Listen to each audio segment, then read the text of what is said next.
नमस्कार शेतकरी बांधवांनो, 4 लाखामध्ये 100 शेळ्या, 5 बोकुड आणि 1500 स्क्वेअर फीटचं त्यांचं शेड बांधून होईल का आणि आपला व्यवसाय सुरू होईल का? कसे करायचे ते या व्हिडिओमध्ये बघू. चला.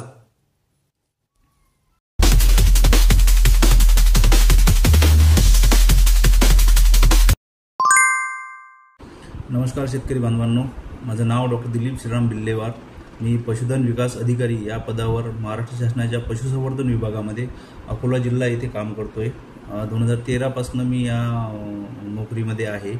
तर या मागील 10-11 वर्षामध्ये मला खूप शेळी पालक ज्यांची हा व्यवसाय करण्याचा इच्छा आहे, त्यांची मेहनत करण्याची सुद्धा तयारी आहे, पण त्यांना हा व्यवसाय सुरू करण्यासाठी अर्थसहाय्य किंवा पैशाची जी निकळ आहे त्यांना म्हणजे भागवता येत नाही. त्यामुळे हा जो व्यवसाय आहे हा त्यांना वाढवता येत नाही आणि वाढवला नसल्यामुळे काही दिवस ते करतात आणि मग सोडून देतात. तर या शेळीपालन या व्यवसायासाठी सरकारच्या थ्रू किंवा गव्हर्नमेंटच्या योजनेच्या थ्रू, स्कीमच्या थ्रू आपल्याला कसं काय अर्थसहाय्य मिळवता येईल ते आपण आज बघणार आहोत. तुम्ही सर्वांनी महाराष्ट्र शासनाची किंवा गव्हर्नमेंट ऑफ इंडियाची जी स्कीम आहे, नॅशनल लाईव्हस्टॉक मिशन, NLM त्याला म्हणतात, याबद्दल थोडंफार नेटवर, थोडंफार गुगलवर सर्च करून किंवा कोणाच्या तरी थ्रू तुम्ही ऐकलंच असेल. पण या योजनेमध्ये अप्लाय कसं करायचं, डॉक्युमेंट्स काय काय लागतात, जागा किती पाहिजेत, इलिजिबिलिटी काय, या सर्व गोष्टी शेतकऱ्याला एका ठिकाणी इन्फॉर्मेशन मिळत नाही. तर ती इन्फॉर्मेशन घेण्याचा आपण आज इथे प्रयत्न करू. एक छोटासा PPT मी बनवलेला आहे. त्यासाठी आपण स्क्रीनवर जाऊ आणि त्या PPTमध्ये ही योजना समजून घेण्याचा प्रयत्न करू. कारण की पैसा जर नसला तर आपण कुठलाही बिझनेस किंवा कुठलाही धंदा मोठ्या स्केलवर करू शकत नाही. त्यामुळे ही योजना आपण समजून घेण्याचा प्रयत्न करू आणि त्यामधून आपल्याला स्वतःला कसा बेनिफिट करता येईल ते सुद्धा आपण बघू. जसं तुम्ही सुरुवातीच्या इंट्रोडक्शनमध्ये बघितलं असेल की 4 लाखामध्ये 100 शेळ्या, 5 बोकुड आणि त्यांचं शेडसुद्धा बांधून कसं होईल याचासुद्धा आपण याच्यामध्ये हिशोब घेणार आहोत. तर चला मग आपण आपल्या स्क्रीनवर जाऊ आणि डिटेल या योजनेची माहिती घेऊ. तर जशा प्रकारे मी सांगितलं की ही जी स्कीम आहे ही सेंट्रल गव्हर्नमेंट आणि महाराष्ट्र शासन या दोघांच्याही सानिध्याने होते. 100% सेंट्रली स्पॉन्सर्ड ही स्कीम आहे. याचं नाव आहे नॅशनल लाईव्हस्टॉक मिशन. आणि या जो योजनेचा मेन गाभा आहे हा आहे एंटरप्रिनरशिप डेव्हलपमेंट करणं, म्हणजे उद्योजकतेला चालना देणे, हा या योजनेचा मेन मोटिव्ह आहे. कारण की स्मॉल जे फार्मर्स आहेत, छोटे फार्मर्स, 8 बकऱ्या, 10 बकऱ्या, 5 बकऱ्या, हे 10 बकऱ्यापासून 20 वर जातात, 30 वर जातात. 30च्या नंतर त्यांना जागेचा अभाव येतो, त्यांचं मेंटेनन्स, त्यांचं शेड नसतं, जे काही घरी ते बांधतात फक्त तेवढ्याच घरची जी जागा असते त्या जागेमध्येच करतात. त्यामुळे तो बिझनेस वाढू शकत नाही. हे जर अर्थसहाय्य सेंट्रली स्पॉन्सर्ड स्कीम थ्रू जर त्या छोट्या फार्मरला मिळालं तर त्यांना खूप त्याची मदत होऊ शकते आणि हा व्यवसाय ते मोठ्या स्केलवर सुद्धा करू शकतात. तर 2014-15 मध्ये ही योजना सुरू करण्याच्या विचाराधीन होतं. ह्या सगळ्या गोष्टी गव्हर्नमेंटच्या विचाराधीन होत्या की बाबा शेतकऱ्यांना कसं सपोर्ट आपल्याला करता येईल. तर त्याच्यातूनच त्यांनी विचारमंथन करून, सगळ्या मीटिंग्स वगैरे घेऊन, सगळे बजेटिंग करून ही योजना त्यांनी सुरू केली. त्यानंतर वर्ष 21-22 मध्ये ही जी योजना आहे ही मोठ्या स्केलवर पूर्ण भारतामध्ये राबवण्याचं त्यांनी म्हणजे स्टार्ट केलं आणि पूर्ण भारतामध्ये ही योजना राबवली जाते. कुठल्याही जेव्हा आपण योजना घेतो किंवा कुठलाही गव्हर्नमेंट प्रोजेक्ट हाती घेते तर त्याचे काही एम्स आणि ऑब्जेक्टिव्ह असतात, काहीतरी टार्गेट बघून ते त्याचं काम सुरू करतात. आपल्या शेतकऱ्यासारखं नाही की बाबा तो सोयाबीन पेरते म्हणून आपण सोयाबीन पेरायचं आणि कुठलंच टार्गेट नसताना किंवा एमलेसली ते जर काम करत राहिलं त्याचा ऑब्जेक्टिव्ह मिळत नाही. तर कुठलंही एक टार्गेट ठेवून जर आपण काम केलं तर आपल्याला त्याचा खूप फायदा होतो. त्यामुळे गव्हर्नमेंटनी या योजनेसाठी काही एम्स आणि ऑब्जेक्टिव्ह ठेवलेले आहेत. सगळ्यात पहिला आहे रोजगार निर्मिती.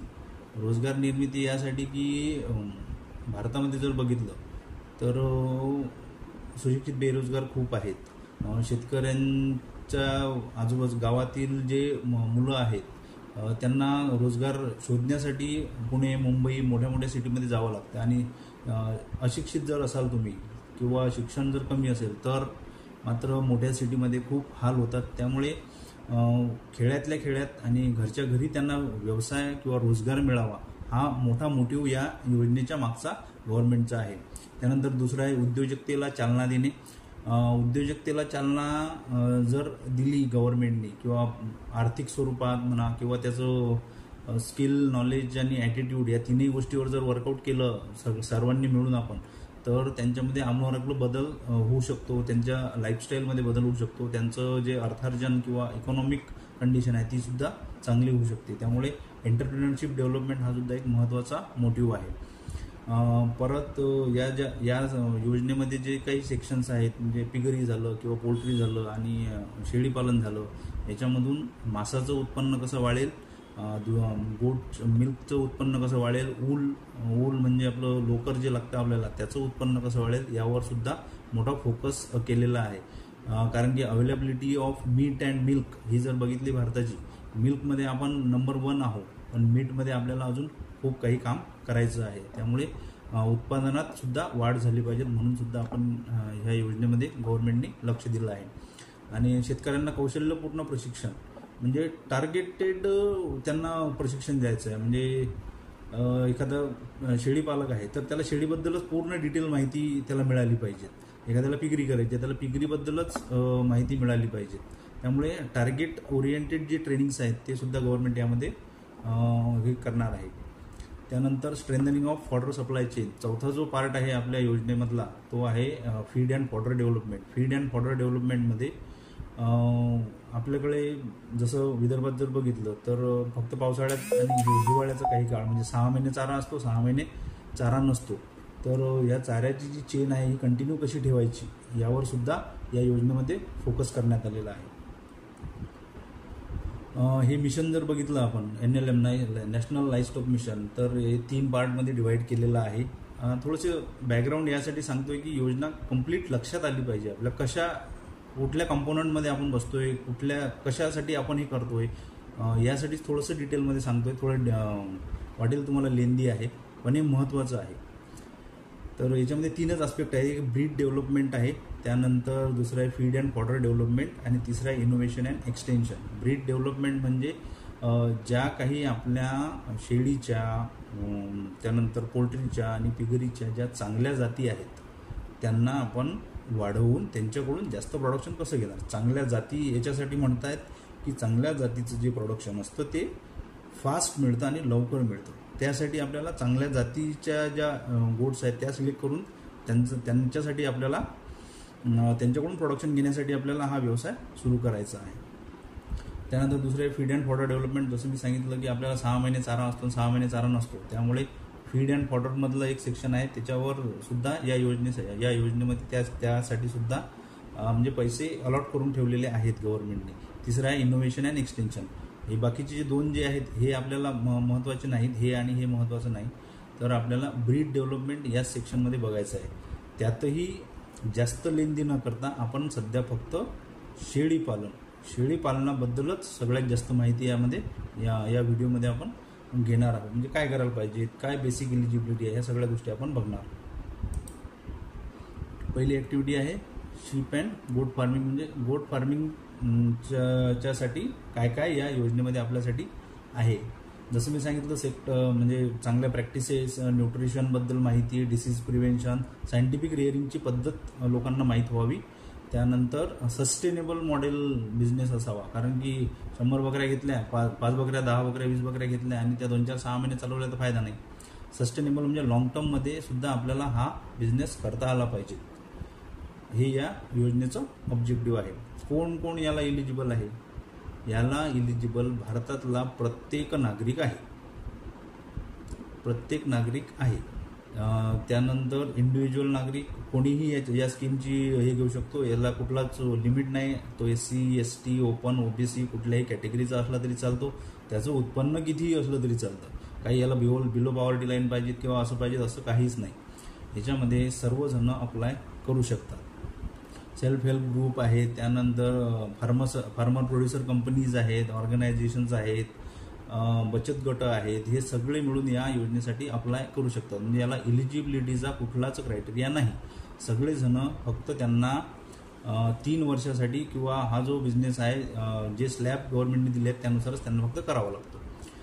याच्यामध्ये 5 स्लॅब आहेत. ही योजना आधी 500 शेळ्यांसाठी होती. तर 500 शेळ्या म्हटल्यानंतर ते जे बजेट व्हायचं ते खूप मोठं व्हायचं आणि मग ते फक्त मोठेच लोक त्याच्यामध्ये अप्लाय करायचे आणि ऑल ओव्हर इंडियामधून जास्त अप्लिकेशन्स त्याला मिळाले नाहीत आणि त्या म्हणजे जास्त मोठा बजेट असल्यामुळे दुसरं कोणी त्याच्यामध्ये हात घालण्याचा प्रयत्न केला नाही. त्यामुळे गव्हर्नमेंटनी 23-24 पासून ही जी योजना आहे ही छोट्या छोट्या कंपोनंटमध्ये सुद्धा सुरू केली. तर याच्यामध्ये आपल्याला आधी 500 शेळ्या होत्या, तर आता आपल्याला 100 पण करता येतात, 200 पण करता येतात, 300 पण, 400 पण आणि 500 पण. म्हणजे 5ही याच्यामध्ये आपल्याला जे सूट होतं ते आपण याच्यामध्ये करू शकतो. तर याच्यामध्ये 100 फिमेल आणि 5 मेल्स म्हणजे 100 शेळ्या आणि 5 बोकुड यांचं कसं मॅनेजमेंट करायचं किंवा यांच्यासाठी या योजनेमध्ये काय काय आहेत ते आपण मेन याच्यामध्ये बघणार आहोत. इम्प्लिमेंटिंग एजन्सी कोण आहेत? स्टेट गव्हर्नमेंट म्हणजे आमचं एक पशुसंवर्धन विभाग आणि सेंट्रल गव्हर्नमेंट म्हणजे ह्याच 2 गोष्टी याच्यामध्ये आहेत. इम्प्लिमेंटिंग एजन्सी म्हणजे सगळ्या गोष्टी ज्या आहेत ह्या स्टेट गव्हर्नमेंट जे आपले पशुवैद्यकीय दवाखान्यापासून ते डिस्ट्रिक्ट डेप्युटी डायरेक्टरचं जे ऑफिस आहे आपलं DD ऑफिस तिथपर्यंत ह्या सगळ्या जिल्हा लेवलच्या कमिटी, त्यानंतर पुण्याची आयुक्त कार्यालयाची कमिटी आणि सेंट्रल गव्हर्नमेंटची दिल्लीची कमिटी, ह्या 3 गोष्टीच इम्प्लिमेंटिंग अथॉरिटी याच्या आहेत. इलिजिबल आयटम्स काय आहेत फंडिंगसाठी? तर सगळ्यात महत्त्वाची जी आपली एलिजिबिलिटी क्रायटेरिया आहे, आपण 100 शेळ्यांचं जर बघितलं तर याच्यामध्ये आपल्याला 1500 स्क्वेअर फीटचं बांधकाम हे करावं लागते बकऱ्यांसाठी. त्यानंतर कीड आणि शेडचं जे पेन आहे ते 750 स्क्वेअर फूटचं. कॉस्ट ऑफ डो 100 शेळ्या घ्याव्या लागतात, 5 बोकुड घ्यावे लागतात. ट्रान्सपोर्टेशन कॉस्ट जेवढी लागेल त्याला तेवढी घ्या. वॉटर कल्टिवेशनसाठी 1.5 एकर जागा कंपल्सरी आहे. 100 शेळ्यांसाठी 1.5 एकर, 200 शेळ्यांसाठी 2.5 एकर, 300 शेळ्यांसाठी 3.5 एकर, 400 शेळ्यांसाठी 4.5 एकर आणि 500 शेळ्यांसाठी 5.5 एकर. म्हणजे 100 शेळ्यांसाठी 1.5 एकर जागा खूप म्हणजे महत्त्वाची आहे. म्हणजे ती मॅन्डेटरीच आहे, ती जागा असल्याशिवाय होत नाही. त्याच्यामध्ये सुद्धा थोड्याशा अरेंजमेंट्स करून ठेवल्या आहेत ज्यांच्याकडे लँड नाही त्यांच्यासाठी सुद्धा. चाफ कटर एक हवं, इंटिग्रेटेड सायलेज मेकिंग मशीन, ते आपण त्या प्रोजेक्ट रिपोर्टमध्येच टाकून तो प्रोजेक्ट तसा सँक्शन करून घेतो. इक्विपमेंट जे काही लागतील, वॉटर फीडर हे ते सगळे, ह्या सगळ्या गोष्टी मॅन्डेटरी आहेत. ओव्हरऑल या स्लाईडचं म्हणण्याचं महत्त्व की 1500 स्क्वेअर फूटचं शेड आपल्याला बांधायचं आहे. 1500 स्क्वेअर फूटचं शेड आपण बांधलं की या योजनेसाठी आपण एलिजिबल होतो. आणि एक दुसरं सांगायचं होतं मला की ही जी योजना आहे ही याची जी सबसिडी आहे ही बॅक एंडेड सबसिडी आहे. सबसिडीबद्दल अजून मी सांगितलेलं नाही, सबसिडीबद्दल मी तुम्हाला सांगतोच आहे, पण आधी आपण ही स्कीम समजून घेऊ. याची जी चेकलिस्ट आहे याच्यामध्ये डॉक्युमेंट्स काय काय लागतात. डॉक्युमेंट याच्यामध्ये सगळ्यात महत्त्वाचं आहे डिटेल प्रोजेक्ट रिपोर्ट. हा जो आहे हा डिटेल प्रोजेक्ट रिपोर्ट जे तुमचे डॉक्टर्स आहेत, LDO एक्सटेन्शनच्या पोस्टवर जे लोक काम करतात ते आपल्याला याची डिटेल प्रोजेक्ट रिपोर्ट बनवून देतात. या प्रोजेक्ट रिपोर्टमध्ये कॉस्ट, प्रत्येक गोष्टीची कॉस्ट इन्क्लूड केलेली असते. शेड बांधायला खर्च किती येईल, शेळ्या घ्यायला खर्च किती येईल, त्यांच्या चाऱ्यावर किती खर्च होईल आणि ते किती दिवसामध्ये पिल्लं मोठे होतील आणि किती दिवसानंतर सेल केल्यानंतर त्याचं इन्कम किती होईल फार्मरला. आणि या सगळ्या याचा एक ताळमेळ असतो, म्हणजेच प्रॉफिट अँड लॉस स्टेटमेंट तयार होतं आणि या प्रोजेक्टमधून समोरच्या 3 वर्षामध्ये किंवा 5 वर्षामध्ये किती त्या शेतकऱ्याला इकॉनॉमिकली फायदा होईल हे त्या प्रोजेक्ट रिपोर्टमध्ये लिहिलेलं असतं. ही जी प्रोजेक्ट रिपोर्ट आहे ही LDO एक्सटेन्शन तुम्हाला बनवून देतील, त्यांना भेटायचं. हे एक खूप महत्त्वाचं डॉक्युमेंट आहे. प्रूफ ऑफ लँड होल्डिंग, जसं मी सांगितलं 1.5 एकर शेती ही कंपल्सरी आहे. 1.5 एकर शेती ही आपल्याला हवीच आहे. याच्यामध्ये काही जणांकडे जे लँडलेस लेबर्स आहेत किंवा ज्यांच्याकडे नाही आहे जागा, तर त्यांना एक मुभा दिलेली आहे की बाबा 5 वर्षासाठी आपल्याला लीजचं जे म्हणजे भाडेतत्वावरती ही करून घ्यायची आहे. ती भाडेतत्वाचा जो बॉन्ड आहे तो कलेक्टर ऑफिसमधून रजिस्टर्ड करून घ्यायचा आहे. म्हणजे 5 वर्षासाठी आपण ही त्या जागेवर तो व्यवसाय करणार आहोत म्हणून. पण माझं एक मत असं राहील की स्वतःच्या शेतामध्ये करा, कारण की एवढा मोठा प्रोजेक्ट आपण उभा करणार आणि तो सक्सेसफुल झाल्यानंतर 5 वर्षानंतर जर तुम्ही तो मूव्ह केला तिथून तर तुम्हालाच त्याचा लॉस होईल. आपल्या परमनंट जागेमध्ये करायचं, दुसऱ्याच्या जागेमध्ये करण्याच्या फंदात पडू नका. स्वतःची जागा असेल तरच करावा. तिसरा आहे GI tag photograph of project area, जिथं आपण प्रोजेक्ट उभा करणार आहे त्याचं GI जिओग्राफिकल इन्फॉर्मेशन असते त्याच्यामध्ये, ते लँजिट्यूड लॅटिट्यूड हे सगळं त्याच्यामध्ये असते. तो एक फोटो आपल्याला अपलोड करावा लागतो. सेल्फ कॉन्ट्रीब्युशन हे एकदम हे 50% 15% याच्याकडे लक्ष न देता तुम्ही एकच लक्षात घ्या की तुम्हाला 10% लाभार्थी हिस्सा भरायचा आहे. ही जर योजना बघितली आपण तर 100+5 जी योजना आहे ही टोटल 20 लाख रुपयाची योजना आहे. याचा 10% म्हणजे 2 लाख रुपये आपलं स्वतःचं कॉन्ट्रीब्युशन आहे. अर्ज अपलोड करतानाच आपल्याला बँकेचं मागच्या 6 महिन्याचं स्टेटमेंट काढून अपलोड करावं लागते आणि त्याच्यामध्ये ही जर 20 लाखाची योजना आहे तर तुमच्या खात्यामध्ये 2 लाख रुपये असलेच पाहिजे. ते 2 लाख रुपये असल्याशिवाय आपल्याला अपलोड करून फायदा नाही. तर सगळ्यात महत्त्वाचं जी आहे, पहिलं आहे प्रोजेक्ट रिपोर्ट, दुसरं आहे 7/12 स्वतःचा, त्यानंतर तिसरं आहे GI tag photograph. GI tag photograph आपल्याला होऊन जाते त्याचा प्रॉब्लेम, पण सेल्फ कॉन्ट्रीब्युशनमध्ये 10% जो पैसा आहे 20 लाखाच्या अगेन्स्ट 2 लाख रुपये बँकेत असले पाहिजे. बाकी मग हे सगळे डॉक्युमेंट तुम्ही बघून घ्याल. हे जी PPT आहे मी लिंकमध्ये टाकून देईल. आधार नंबर, मोबाईल नंबर, काही जर फार्मर प्रोड्युसर कंपनीज असतील तर त्यांचं सगळं डिटेल लागेल.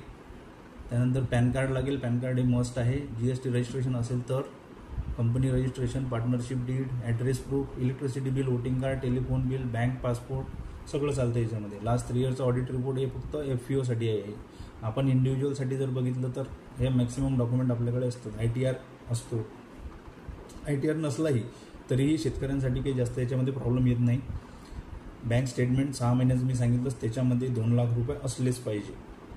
कॅन्सल चेक आपण ज्या बँकेचं देणार आहोत आणि यामध्ये आपल्याला नॅशनलाइज बँकच घ्यायच्या आहेत. कोऑपरेटिव्ह बँक याच्यामध्ये चालत नाही. नॅशनलाइज बँक ज्या आहेत HDFC, SBI, Maharashtra bank, Canara bank, त्यानंतर central bank of India, Maharashtra bank, अजून ज्या आपल्या ॲक्सिस बँक, ICICI बँक, ज्या मोठ्या मोठ्या बँक आहेत नॅशनलाइज बँक आहेत त्याच याच्यामध्ये चालतं. त्याचा कॅन्सल चेक द्यायचा. त्यानंतर आधार कार्ड, फोटो, कास्ट सर्टिफिकेट गरज असल्यास, म्हणजे यामध्ये कास्ट सर्टिफिकेटची गरज पण नाही कारण की याच्यामध्ये कुठलं प्रकारचं रिझर्वेशन वगैरे काहीच नाही, सगळ्यांसाठी ओपन आहे. 19वा जो पॉईंट आहे ट्रेनिंग सर्टिफिकेट, हा खूप महत्त्वाचा आहे. ट्रेनिंग सर्टिफिकेट आपल्याला असलंच पाहिजे, हे मॅन्डेटरी केलेलं आहे. कारण की आपण जर एवढा मोठा व्यवसाय सुरू करतो, 50 लाख, 10 लाख, 20 लाख रुपये त्याच्यामध्ये घालतो, तर आपल्याला त्याबद्दल काही आलं तर पाहिजेत ना, शेळ्यांचं काही कळलं पाहिजे. ॲटलिस्ट त्यांचं सीक आहेत किंवा बिमार आहेत ते जर आपल्याला कळलं किंवा थोडंफार ट्रेनिंग आपल्याला असलं तर आपण ते चांगल्या प्रकारे करू शकतो. त्यामुळे ट्रेनिंग हे खूप महत्त्वाचं आहे. ट्रेनिंगसाठी आपल्याला ऑथोराईज जे ट्रेनिंग सेंटर्स आहेत आपले गव्हर्नमेंटचे म्हणा किंवा प्रायव्हेट म्हणा, ज्यांना गव्हर्नमेंट ऑफ इंडियानी ऑथोराईज केलेलं आहे सर्टिफिकेट देण्यासाठी आणि ट्रेनिंग देण्यासाठी, त्यांच्या थ्रू तुम्ही ट्रेनिंग सर्टिफिकेट घेऊ शकता. ट्रेनिंगसाठी आपण ऑनलाईनसुद्धा भरपूर ट्रेनिंग्स आहेत, जे फेसबुकवर सर्च केले किंवा गुगलवर सर्च केले तर आपल्याला खूप सारे ट्रेनिंग ह्याच्यामध्ये मिळू शकतात. तर ते ट्रेनिंग आणि ट्रेनिंगचं सर्टिफिकेट हे खूप आपल्याला महत्त्वाचं आहे, मॅन्डेटरी आहे. हे 3 कागद जे आहेत, म्हणजे पहिला आहे प्रोजेक्ट रिपोर्ट, दुसरं आहे बँकेचं 6 महिन्याचं स्टेटमेंट आणि तिसरा हा ट्रेनिंग सर्टिफिकेट. हे 3 सर्टिफिकेट आपल्या हाती आल्याशिवाय आपण काहीच करायचं नाही. हे 3 सर्टिफिकेट सगळ्यात महत्त्वाचे आहेत. त्यानंतरच आपण या योजनेच्या संदर्भात अप्रोच व्हायचं. त्यानंतर चौथा जो इम्पॉर्टंट भाग आहे तो आहे बँक. यामध्ये गव्हर्नमेंट ऑफ इंडियाने काय केलं आहे की यामध्ये तुमच्याकडे कोटी, 2 कोटी, 5 कोटी रुपये असले तरीही काही त्यांना हे नाही, पण याच्यामध्ये त्यांनी बँकेला इन्व्हॉल्व केलेलं आहे. यामध्ये बँक इन्व्हॉल्व झाल्याशिवाय हा प्रोजेक्ट अप्रूव्ह होत नाही. यामध्ये तुम्हाला जर 10% तुमचा लाभार्थी हिस्सा आणि बाकीचं जे आहे ते बँकेच्या थ्रू तुम्हाला लोन करून घ्यावं लागते. लोन किती करायचं, काय करायचं ते सुद्धा मी सांगतोय, पण यामध्ये बँकेकडून लोन घेणं हे मॅन्डेटरी आहे. त्यामुळे तुमची प्रोजेक्ट सुरू करण्याच्या आधीच बँकेमध्ये जाऊन त्यांच्याशी विचारपूस करून की बाबा अशा प्रकारची योजना आहे, याच्यामध्ये मी भरतोय अर्ज, तर मला तुमचं बँकेचं अप्रुव्हल लागेल.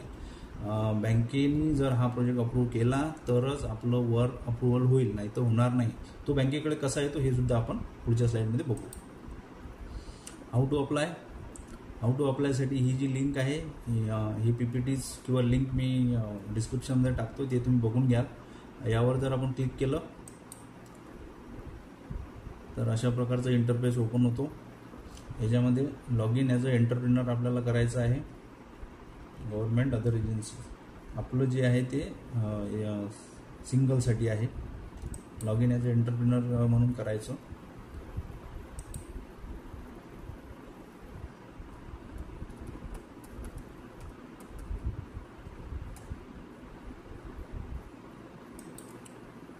हे थोडी प्रोसिजर आपण बघून घेऊ.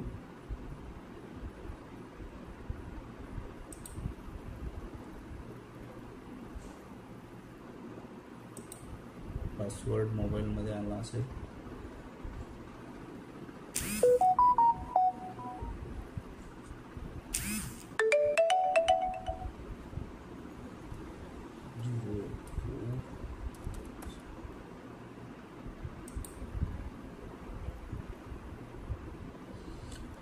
व्हेरीफाय केलं आहे. त्यानंतर ह्या सगळ्या गोष्टी भरून घ्यायच्या. जेवढा काही मोठा किचकट हा फॉर्म नाही आहे. 1 2 3 4 5 स्टेप आहेत. या 5 स्टेपमध्ये हा पूर्ण फॉर्म भरून घ्यायचा. Application detail, project detail, bank account detail, upload documents आणि सबमिट अप्लिकेशन. ही थोडी किचकट प्रोसिजर आहेच. ही जरी किचकट असली तरीही आपले जे LDO एक्सटेन्शन्स आहेत किंवा कुठलाही टेक्निकल माणसाची जर तुम्ही हेल्प घेतली याच्यामध्ये, किंवा अर्ज आहे माझा हा भरून द्या, तर ते भरून देतील. गव्हर्नमेंट ऑफिसेसमध्ये जर गेले तुम्ही तर ते तुम्हाला मदत करतील. या वेबसाईटच्या थ्रू आपल्याला हा अर्ज पूर्ण कंप्लीट भरायचा आहे. हा भरल्यानंतर हा त्या गव्हर्नमेंट ऑफ इंडियाच्या वेबसाईटवर हा अपलोड होईल. अपलोड झाल्यानंतर ही वेबसाईटचं नाव आहे. हे वेबसाईटचं नाव लिहून घ्या किंवा लिंकमध्ये मी टाकतोय ते बघून घ्या. अशा प्रकारचा ॲप्लिकेशन फॉर्म आहे. हा स्क्रुटिनीचा फॉर्म आहे. त्यानंतर जर आपण हा चार्ट बघितला तर आपला अर्ज आपण केल्यानंतर कुठं कुठं जातो यातले मी दोन तीनच गोष्टी तुम्हाला सिम्प्लिफाय करून सांगतो. सगळ्यात पहिला आहे अप्लिकंट अप्लाइड. आपण अर्ज केला ऑनलाईन. आपण अर्ज केल्यानंतर हा अर्ज जो आहे हा ऑनलाईन अर्ज केल्यानंतर हा जातो सर्वात आधी पुण्याला. पुण्याचं जे आयुक्त कार्यालय आहे तिथं स्टेट लेवलची त्यांची कमिटी आहे. ते सगळ्या गोष्टी त्याच्यामधल्या चेक करतात. जे काही 21 डॉक्युमेंट मी सांगितले ते 21 डॉक्युमेंट ते चेक करतात. पण त्यातले सगळ्यात महत्त्वाचे जे मी तुम्हाला सांगितलं, पहिलं आहे प्रोजेक्ट रिपोर्ट, दुसरं आहे ट्रेनिंग सर्टिफिकेट, तिसरं आहे बँकेच्या डिटेल्स आणि एक अजून चौथं होतं 7/12 आणि फोटो.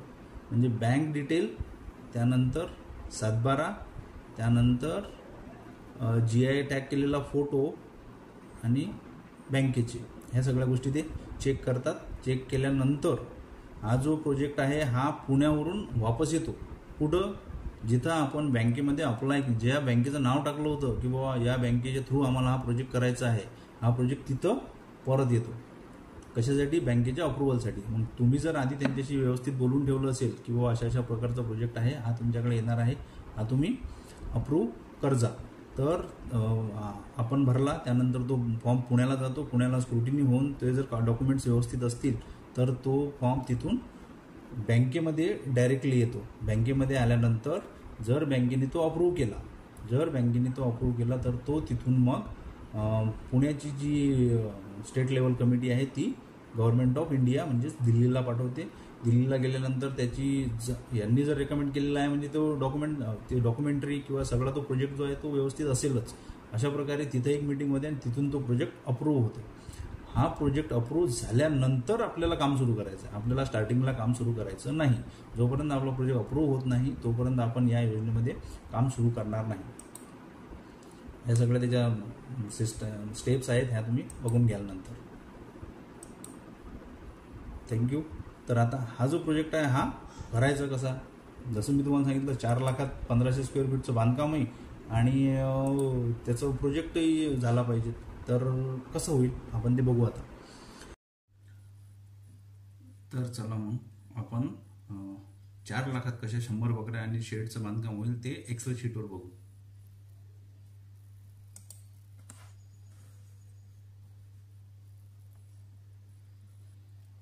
तर यामध्ये आपण जर बघितलं तर आपण सर्व पहिले प्रोजेक्टची कॉस्ट बघू. प्रोजेक्टची कॉस्टमध्ये आपल्याला लाभार्थीचा भरायचा आहे 10%, म्हणजेच 100 शेळ्यांसाठी 2 लाख रुपये. बँक लोन आपल्याला त्यामध्ये करायचं आहे 8 लाख रुपये.